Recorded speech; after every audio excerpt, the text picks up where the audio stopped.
Students, welcome to Aaradhya classes. આપણે આના પહેલાંના લેક્ચરમાં આપણે સંસ્કૃતિક રેસાઓ પૂરું કર્યું હતું, બરાબર. હવે આપણો નેક્સ્ટ ટોપિક કયો છે?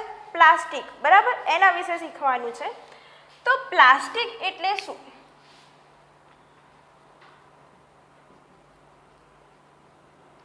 તો છે ને, પ્લાસ્ટિક એ એક પ્રકારનું સંશ્લેષિત રેસા જેવું જ છે, બરાબર. એનાથી બનતું હોય એવું જ છે. પરંતુ પ્લાસ્ટિક એટલે શું કે તેને કોઈ પણ આકારમાં શું કરી શકાય કે ઢાળી શકાય છે, બરાબર. કોઈ બી પ્લાસ્ટિક હોય, જે રીતે પ્લાસ્ટિકનો તમે ગ્લાસ લો તો એની અંદર તમે પાણી રેડો એકદમ ગરમ ગરમ, તો એનો આકાર કેવો થઈ જાય છે? એકદમ વિકૃત. વિકૃત એટલે શું કે ગમે તેવો થઈ જાય છે, બરાબર. તો પ્લાસ્ટિકને શું કહેવાય કે તેને કોઈ પણ આકારમાં ઢાળી શકાય.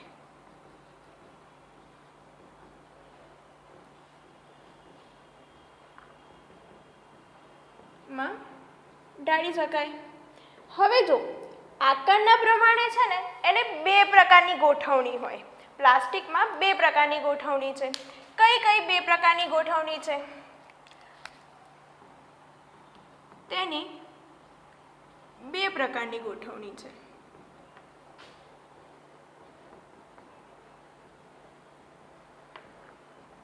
જો પહેલી ગોઠવણી છે રેખિક અને બીજી ગોઠવણી છે અરેખિક. હું તમને સમજાવું છું રેખિક અને અરેખિક એ કેવી પ્રકારની ગોઠવણી છે. પહેલી છે રેખિક ગોઠવણી અને બીજી છે અરેખિક. ચલ પહેલી જોઈએ આપણે કે રેખિક. તો રેખિક ગોઠવણી કેવી હોય? એમાં ગોઠવણી કેવી હોય ખબર છે? કે એમાં જે ગોઠવણી હોય એ સીધી હોય, સળંગ હોય, બરાબર.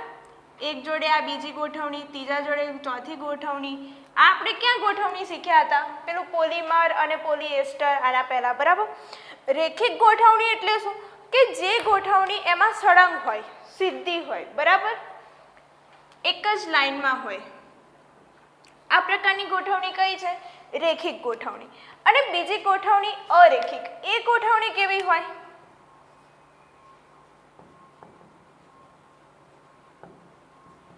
તો ચલો બીજી ગોઠવણી કેવી હોય?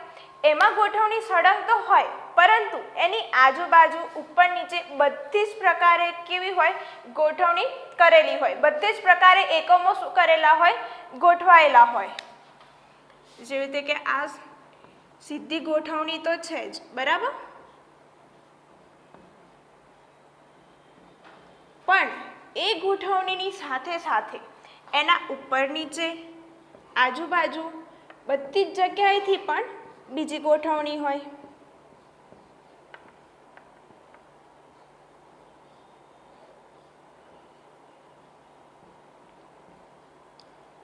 તો આ કઈ ગોઠવણી છે? અરેખિક ગોઠવણી. જો તેના આકાર પ્રમાણે તેની બે પ્રકારની ગોઠવણીઓ હોય છે. કઈ કઈ? એક તો રેખિક અને બીજી છે અરેખિક. રેખિકમાં શું હોય કે સળંગ અને અરેખિકમાં શું હોય? અસળંગ. ચલો હવે આ આપણે પ્લાસ્ટિક વિશે થોડી ડિટેલ એની આકાર વિશે જોયું. હવે એના પછી એના પ્રકારો જોઈએ કે કયા કયા પ્રકારો છે. તો બે પ્રકારના હોય છે પ્લાસ્ટિક. એક તો થર્મોપ્લાસ્ટિક અને બીજું છે થર્મોસેટિંગ પ્લાસ્ટિક. તો સૌથી પહેલા જોઈએ આપણે થર્મોપ્લાસ્ટિક વિશે.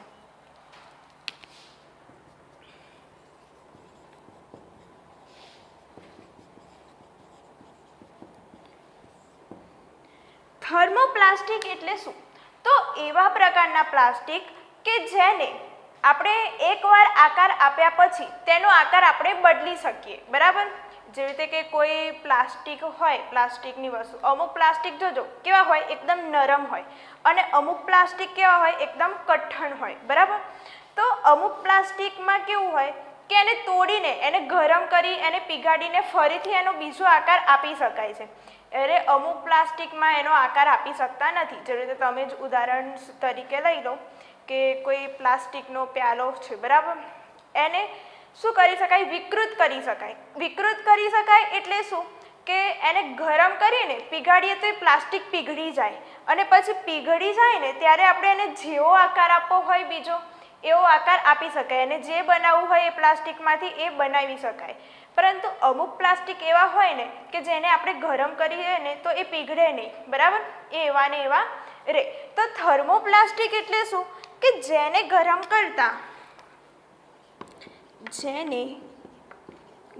કરીને તેનો આકાર બદલી શકાય,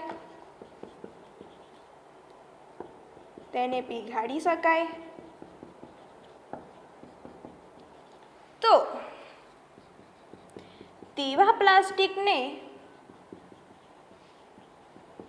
શું કહેવામાં આવે છે કે થર્મોપ્લાસ્ટિક કહેવામાં આવે છે.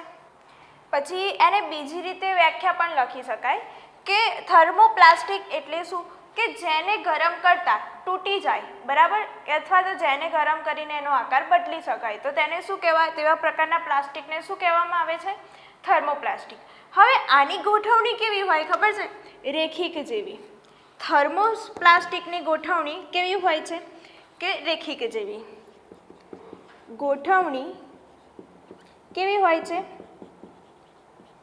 રેખિક હોય છે. ઉદાહરણ તરીકે કયા કયા ઉદાહરણ લઈ શકાય? એક તો પોલિથીન છે અને બીજું છે પીવીસી.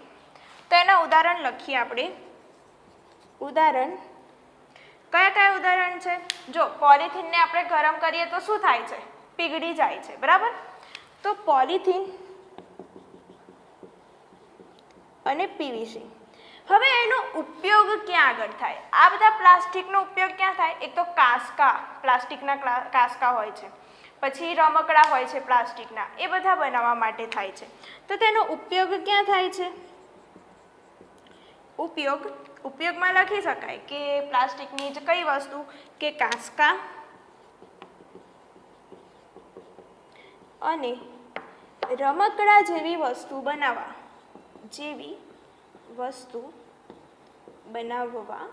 માટે, બરાબર. આ આપણે વાત થઈ થર્મોપ્લાસ્ટિકની. હવે એના પછીને આપણે ટોપિક જોવાનો છે થર્મોસેટિંગ પ્લાસ્ટિક. આનાથી વિપરીત હોય. આમાં થર્મોપ્લાસ્ટિકમાં શું છે કે ગરમ કરતાં તેનો આકાર બદલી શકાય.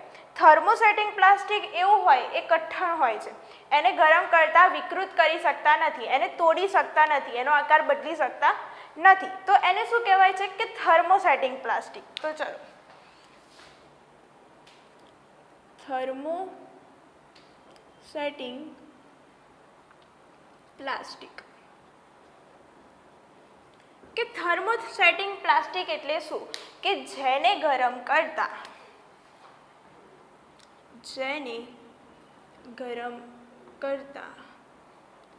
તેનો આકાર બદલી ના શકાય અને જેને તોડી ના શકાય. તો તેને શું કહેવામાં આવે છે કે થર્મોસેટિંગ પ્લાસ્ટિક. હવે જો એની ગોઠવણી, આની ગોઠવણી કેવી છે? રેખિક. આપણે સામાન્ય વાત છે, બરાબર, કે આ એક જ લાઈન હોય તો એને આપણે આસાનીથી તોડી શકીએ. પણ આ એક લાઈન છે, એની આજુબાજુ જો અહીંયા બી ગોઠવાયેલા છે એકમો, અહીંયા બી ગોઠવાયેલા છે, અહીંયા બી ગોઠવાયેલા છે. તો આ તોડતા આપણને આ ના તૂટી શકે સહેલાઈથી, બરાબર. તો આ થર્મોપ્લાસ્ટિકની ગોઠવણી કેવી છે? રેખિક. જ્યારે થર્મોસેટિંગ પ્લાસ્ટિકની ગોઠવણી કેવી હશે? અરેખિક. તો લખો, ગોઠવણી કેવી છે? અરેખિક, બરાબર. હવે એના ઉદાહરણ તરીકે બે ઉદાહરણ છે, મેલેમાઇન અને બેકેલાઇટ. ઉદાહરણ મેલેમાઇન અને બેકેલાઇટ. તો સૌથી પહેલા આપણે જોઈએ મેલેમાઇન વિશે. તો મેલેમાઇન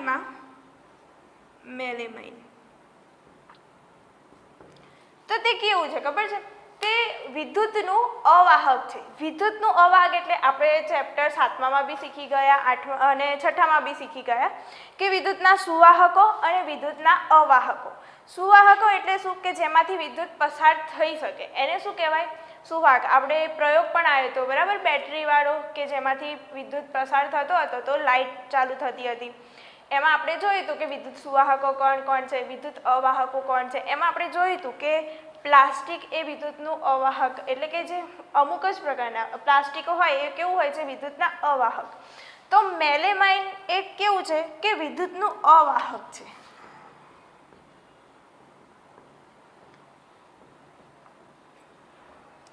હવે અવાહક છે તો તેનો ઉપયોગ ક્યાં થાય? એક તો આપણા ઘરમાં જે વાયરો લગાવેલા હોય અર્થિંગના એ બધા, એની ઉપર જે પાઇપ હોય છે એ શેની હોય છે? પ્લાસ્ટિકની હોય છે. કેમ પ્લાસ્ટિકની રાખવામાં આવે છે?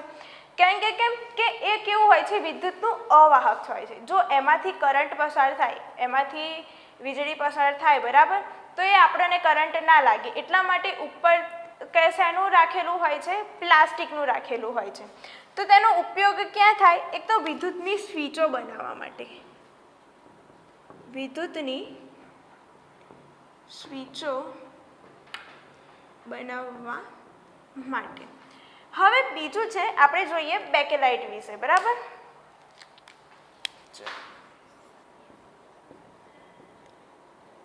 તો એ શું છે ખબર છે? એ ઉષ્માનું અવાહક છે. એટલે કે એમાં છે ને ઉષ્મા એટલે કે ગરમી, એ આગને છે ને બહુ જલ્દી પકડી ના શકે. આગનો જો આગમાં એ હોય તો પણ એ સળગી ના શકે બહુ જલ્દી. એટલા માટે જે આપણા ફાયર બ્રિગેડવાળા હોય બરાબર, એ બધાના કપડાં શાના બનેલા હોય? બેકેલાઇટના બનેલા હોય છે બરાબર. તો તે ઉષ્માનું અવાહક છે. તેમાં આગ જલ્દીથી પકડાઈ શકતી નથી.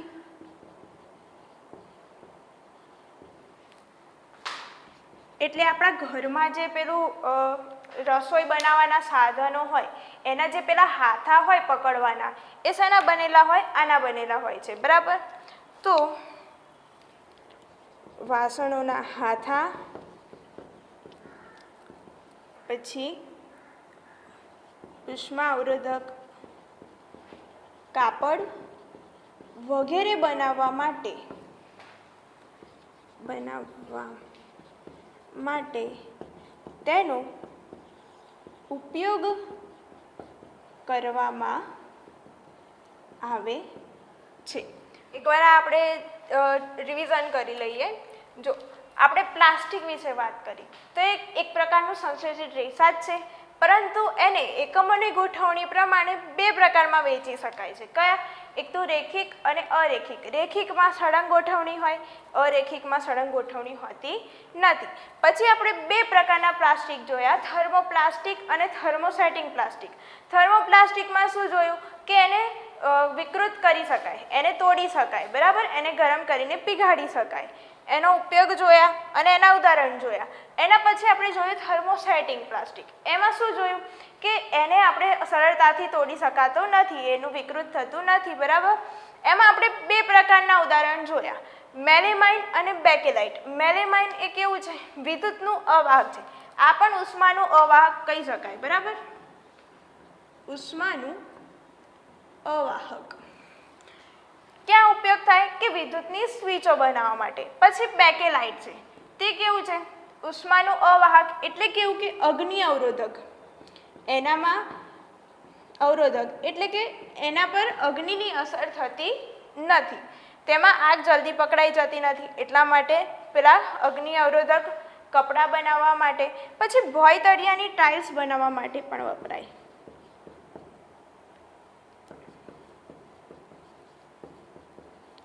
ટાઇલ્સ બનાવવા માટે પણ વપરાય છે બરાબર. ચલો હવે આપણે એની આગળ જોઈએ. આપણે પ્લાસ્ટિકને પસંદગી, આપણા સૌથી વધારે પસંદવાળું કયું કરીએ? કે પ્લાસ્ટિકને પસંદ કરીએ. કેમ? તો પસંદગી લક્ષી તરીકે પ્લાસ્ટિક કેમ વધારે ઉપયોગ કરાય છે એના વિશે આપણે જોઈએ. ચલો, પસંદગી લક્ષી તરીકે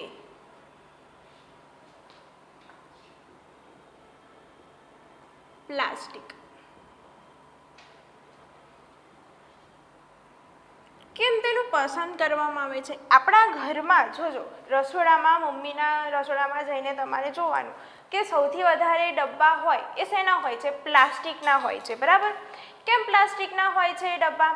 કેમ કે એ કેવા હોય? વજનમાં હલકા હોય છે. સૌથી પહેલાં તો કેવા હોય કે વજનમાં કેવા હોય છે કે વજનમાં હલકા હોય છે. પછી તેમાં શેનો સંગ્રહ કરવામાં આવે છે? આપણે કોઈ પણ ખાવાની વસ્તુઓ હોય છે, કોઈ પણ સામગ્રી હોય છે, એ બધી સામગ્રી ક્યાં સંગ્રહ કરવામાં આવે છે? પ્લાસ્ટિકના ડબ્બાઓમાં, બરાબર? કેમ કે એમાં છે ને ખોરાક છે, જે પણ વસ્તુ હોય એ બગડતી નથી, બરાબર? તો ખાદ્ય પદાર્થની સામગ્રી, વસ્તુઓ એ તેમાં સંગ્રહ કરવામાં આવે છે.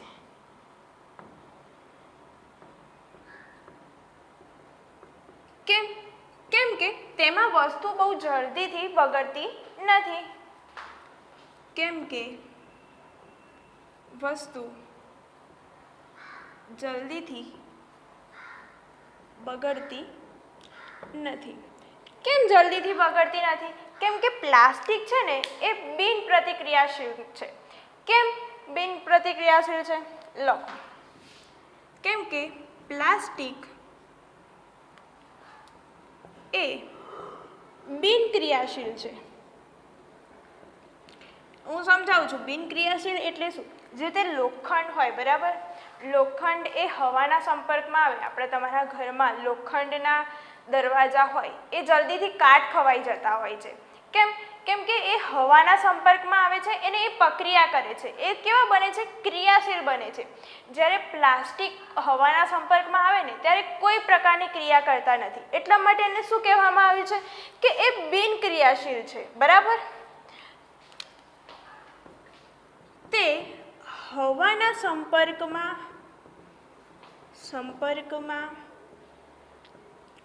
આવવાથી કોઈ પણ પ્રકારની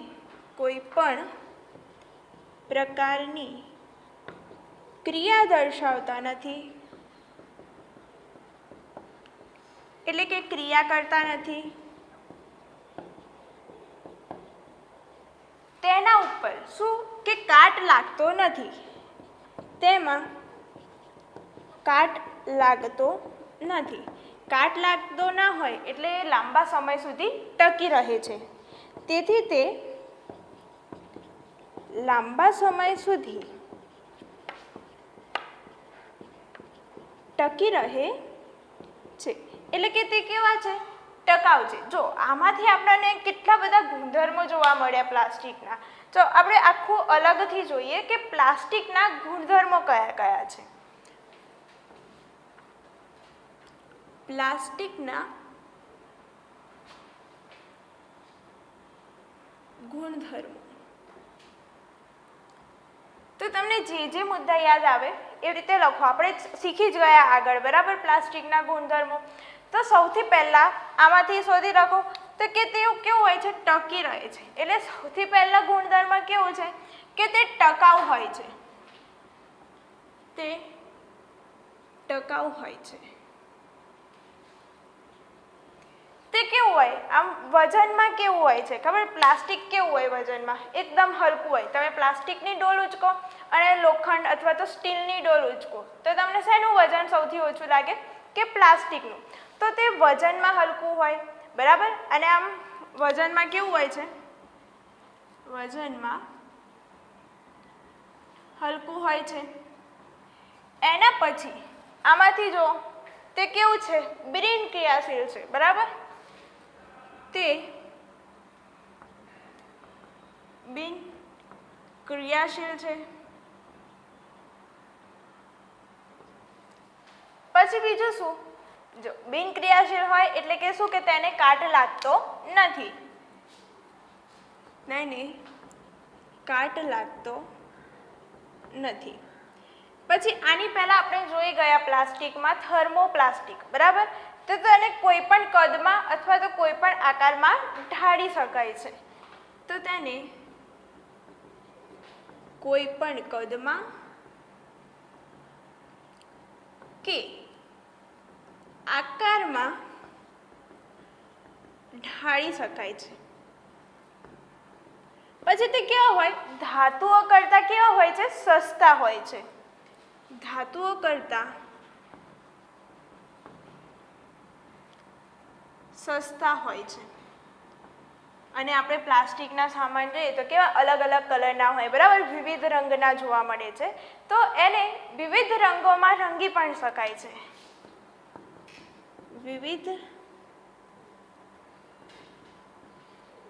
રંગોમાં રંગી શકાય છે. તો આપણે શું જોયા કે પ્લાસ્ટિકના ગુણધર્મો જોયા. હવે આના પછીના નેક્સ્ટ લેક્ચરમાં આપણે થોડોક જ ટોપિક બાકી છે અને પછી આપણે આના પછીનો જે પાર્ટ આવશે એના પછી આપણું ચેપ્ટર અહીંયા પૂરું થઈ જશે.